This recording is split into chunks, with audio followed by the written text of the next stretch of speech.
Matapos silang maghiwalay ni Daniel Padilla, ay may ilang lalaki ang nalink kay Catherine Bernardo. At sa pagpasok ng 2025, hindi pa rin nahihinto ang mga intriga sa buhay pag-ibig ni Catherine. Dahil hindi lang isa, kundi 4 na mga lalaki ang nauugnay sa kanya ngayon. The Philippine Showbiz List presents mga lalaking nalilink kay Catherine Bernardo ngayong 2025. Alden Richards. Sa matagumpay na pagbabalik tambalan ni Catherine at Alden sa big screen para sa pelikulang Hello Love Again, marami sa Kathleen fans ang nagbunyi at umasang tutulay ito sa likod ng kamera. Matatandaan nitong nagdaang taon lang ay grabe ang dinulot na ingay ng pangalan ng dalawa kung saan ay hindi nakatakas sa mata ng publiko ang ilan sa kanilang kilig moments. Madalas sila nagkakasama sa iba't ibang okasyon, partikular na si Alden na always na consistent sa pagpaparamdam niya ng pagpapahalaga kay Catherine.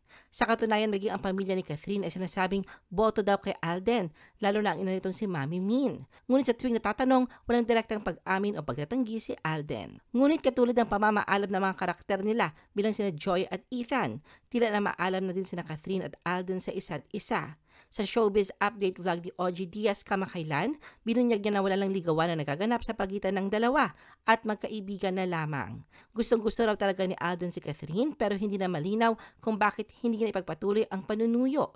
Ito nga raw ang dahilan kung bakit tahimik na ang Kathleen ngayon at wala nang nababalitaan pang development tungkol sa kanilang relasyon. Mark Alcala. Kalagitnaan ng 2024 nang kumalat naman ang balitang panliligaw di umano ni incumbent Lucena City Mayor Mark Alcala kay Catherine. Ito raw ay ayon sa isang unimpeachable source ng entertainment news site na pep.ph. Ngunit maliban dito ay wala nang ibinahagi pang ibang impormasyon at kusa ding namatay ang pang-i-issue sa dalawa. Kilala si Mark ng mga taong mahihilig sa showbiz issues dahil siya ang dating karelasyon ng GMA7 actress na si Ashley Ortega at volleyball star na si Mika Reyes. Ganun pa man, may mga netizens ang hindi tumigil sa pang-iimbestiga. Sa katunayan, nitong nakalipas na mga araw, muling nabuhay ang pagkakalink kina Mark at Catherine sa isa't isa matapos mapansin ang kanilang pag-uusap sa isang public events. Sa social media, nagkalat ang mga larawan nila na parehas daw ang suot mula sa damit at cap na sinasabing couple items. Maging ang fashion style ng mga ito ay parehas din daw, lalo na't ang pinsan ni Mark na si Justin Benitez ay isa sa kilalang fashion stylist ni Catherine. Pati na rin daw ang kanilang mga malalapit na kaibigan ay nagfa-follow sa isa't isa sa social media. May ilang netizens din ang sinasabing magka-date sina Catherine at Mark noong nakaraang Valentine's Day. At kaugnay ng usaping ito, sa episode ng Showbiz Update sa YouTube ng February 18, 2025, nilinaw ni OG Diaz na walang namumuo na anumang espesyal na relasyon sa pagitan ni Catherine at Mark. Ayon sa kanyang source, magkaibigan lamang daw ang dalawa at hindi dapat bigyang mali siya ang kanilang koneksyon. Giit pa ni OG, sadyang tropa lang umano ang turingan ni Catherine at Mark at walang katotohanan ang mga espekulasyong may namumuong romansa sa pagitan nilang dalawa. Donnie Pangilinan. Kabilang ang pangalan ng young heartthrob na si Donnie Pangilinan sa listahan ng mga nauugnay din kay Catherine. Matatandaan na nagkaroon ng matinding atensyon ang di umano'y panliligaw ni Donnie kay Catherine matapos ang kasal ng kaibigan nilang si Robbie Domingo kay Mikey Pineda noong January 6, 2024. Isang video na kumalat online, kitang-kita ang pagiging abala ni Donnie sa pag-aalaga kay Catherine sa dance floor. Kahit na tila malinaw ang kanyang pagpapahalaga, sa isang interview agad namang nilinaw ni Donnie na simpleng magkaibigan lamang ang namamayani sa ugnayan nila ni Catherine. Maging si Robbie ay binigyang linaw din ang pagiging responsable ni Donnie sa pag-aalaga sa mga bisita sa kanyang kasal. Giit niya, yun ay isa lamang friendly act. Gayunpaman, sa kabila ng mga paliwanag, hindi maiwasang magduda ang ilan sa tunay na koneksyon ni Catherine at Donnie sa isa't isa. At kaugnay nito, sa isang showbiz update vlog ni OG Diaz noong April 2024, naglabas siya ng blind item tungkol sa isang young actor na sumubok ding manligaw kay Catherine. Na mabilis namang nahulaang si Donnie ang kanyang tinutukoy. Dito ay binunyag niya ang sinabi ng isang source kung saan sinubukan di umanong pormahan o ligawan ni Donnie si Catherine noon. Nang matanong ng kanyang kasamahan kung kailan nangyari ang ligawan, ayon kay OG, ito ay naganap matapos ang break-up ni Catherine kay Daniel Padilla.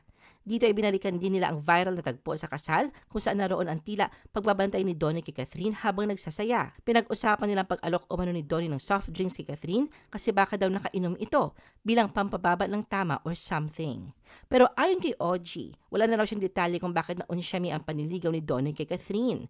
Baka nga raw nahinto dahil wala rin namang magandang patutunguhan. Tingin din ni OG, marahil ay na-realize raw ni Donnie na baka walang magandang patutunguhan dahil meron din siyang ka-love team na si Bel Mariano. Dagdag pa niya na kay Donnie na lamang daw kung aaminin nito na minsang nagtangka siyang manligaw kay Catherine. Ngunit ang pang-i-issue sa tunay na ugnayan ni Donnie at Catherine ay patuloy na nabubuhay.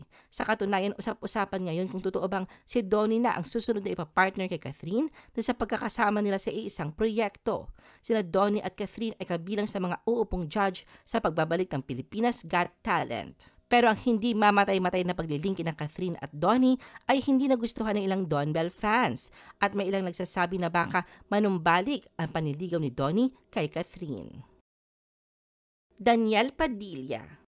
Sa dami ng inuugnay ngayon kay Catherine, hindi naman pahuhuli sa listahan ang dati niyang boyfriend na si Daniel Padilla. Matatandaan na November 30, 2023, maraming puso ang nawasak ng i-anunsyo nilang dalawa ang kanilang hiwalayan matapos ang 11 taong relasyon na inakala ay magtutuloy sa altar. Ganun pa man, sa lalim na kanilang pinagsamahan, tunay na hindi basta lamang matitibag at mababaon sa limot ang lahat, lalo na sa panig ni Daniel kung saan ang mga sweet na litrato nila ni Catherine sa kanyang Instagram account ay hindi pa din niya tinatanggal mula na maghiwalay sila. Sa katunayan, hindi matigil-tigil ang isyong nagkabalikan na nga ang dalawa.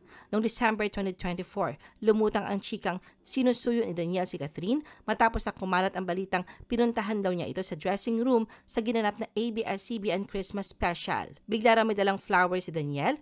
Nang kumatok daw ito sa dressing room, pinapasok at naglabasan ang glam team ni Catherine at hinayaan na ang dalawa na makapag-usap. Ang di umano'y panunuyo muli ni Daniel kay Catherine ay nabigyan lalo ng pansin ng talakayan ito ni Christopher Min. Sa episode ng kanyang Showbiz Now na noong January 18, 2025, sinabi niya na hindi pa kalat at mangilan-ngilan pala daw nakakaalam sa umano'y pagpunta ni Daniel sa bahay ni Catherine. Sinabi ni Christy na ilang gabi daw sa nakaraang linggo, nakita ang sasakyan ni Daniel na paikot-ikot sa subdivision kung saan nakatira ang pamilya ni Catherine. Ayon pa kay Christy, may balitang si Daniel ay naghahanap ng taong makakapag-ugnay sa kanila ni Catherine upang muling magkaayos. At sa isang hiwalay na episode ng kanyang online show ng February 2, 2025, nagbigay ng panibagong update si Christy. Sinabi niya na isa umanong malapit kay Catherine na nagsabing may komunikasyon na ulit ang dating magkasintahan. Ayon pa kay Christy, best friend ni Catherine nagsilbing tulay sa muling pag-uusap nila ni Daniel. Gayunpaman, nilinaw ni Christy na ang usaping ito ay pwedeng i-deny ni Daniel at ni Catherine at pwede rin naman daw nilang panindigan kung totoong naganap ito. Mas lalo ngang lumiyab ang usaping ito nang bigyan ito ng pansin ng self-proclaimed lalaking marites na si Yan Gaza. Sa kanyang Facebook post, pinatotohanan niya ang chikang nagkaayos na nga sina Catherine at Daniel kung saan ay tiniyak niya na ito ay confirmed 99.9%. Pero nilinaw ni Sian na kinukumpirma pa niya ang impormasyon kung totoo nga bang nagkabalikan na ang Kathniel. Samantala sa gitna ng pang-iisyong ito, naglabas ng paalala ang ina ni Catherine. Sa isang TikTok video sinabi ni Mami Min na huwag masyadong naniniwala sa naglabasang fake news. Walang direktang sinabi si Mami Min kung anong fake news ang tinutukoy niya, pero hinala ng ilan, ito ay tungkol sa chika ni Sian Gaza sa pagkakaayos ng anak at ni Daniel.